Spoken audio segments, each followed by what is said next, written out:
বন্ধুরা দেখুন মুড়ির পকোড়াটা কত সুন্দর কালার এসেছে। দেখুন উপরটা একদম মুচমুচে আর ভিতরটা একদম নরম, খেতে দারুণ লাগে। এই যে আর দেখতে তো দারুণ হয়েছে। দেখুন বন্ধুরা, আজকে আমি মুড়ি দিয়ে একটা দারুণ স্বাদের পকোড়া বানিয়ে দেখাবো। ভিডিওটা সম্পূর্ণ দেখতে থাকুন। পেঁয়াজ আর লঙ্কাটা কুচি করে নেব।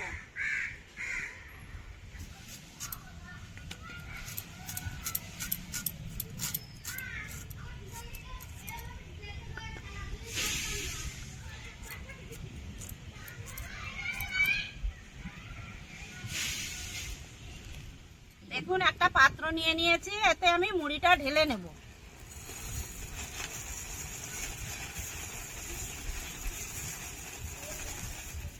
এতে দিয়ে দেব পেঁয়াজ কুচি, লঙ্কা কুচি, চিলি ফ্লেক্স, ধনিয়ার গুঁড়ো, জিরের গুঁড়ো, স্বাদ মতো লবণ, সামান্য একটু হলুদ গুঁড়ো। এইবার ডিমটা ভেঙে নেব।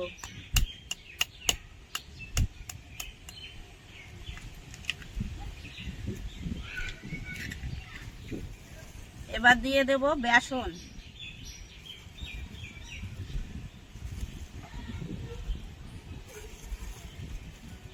4 চামচ বেসন দিয়ে দিলাম। এবার সবকিছু একবারে আমি হাত দিয়ে মেখে নেব। এবার অল্প করে আমি একটু জল দিয়ে নেব, মাখিয়ে নেব। সিদ্ধ আলুটা হাতে আমি ম্যাশ করে নেব।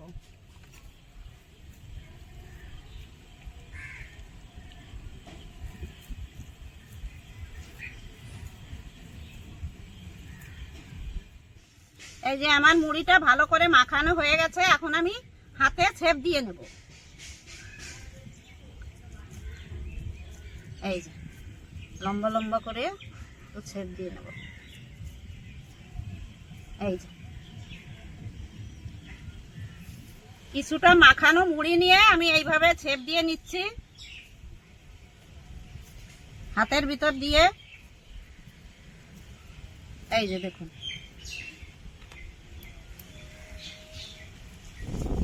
কড়াই গরম হয়ে গেছে, তেল দিয়ে দেব।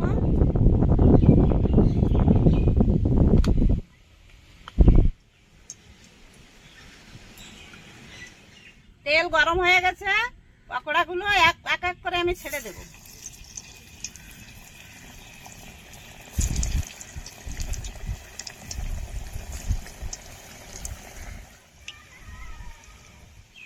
এক পাশ লাল হয়ে গেছে, এবার উল্টে দেব।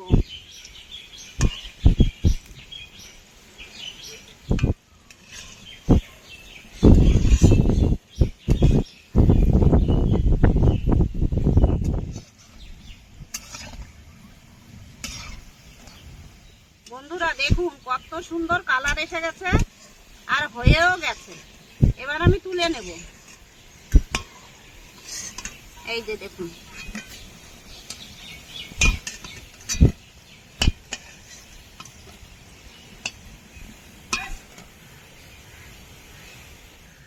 বন্ধুরা দেখুন মুড়ির পকোড়াটা কত সুন্দর কালার এসেছে। দেখুন আর খেতেও দুর্দান্ত লাগে। এবার ভেঙে দেখাচ্ছি। উপরটা একদম মুচমুচে আর ভিতরটা একদম নরম, খেতে দারুণ লাগে। এই যে আর দেখতে তো দারুণ হয়েছে। দেখুন এর নাম হচ্ছে মুড়ির পকোড়া।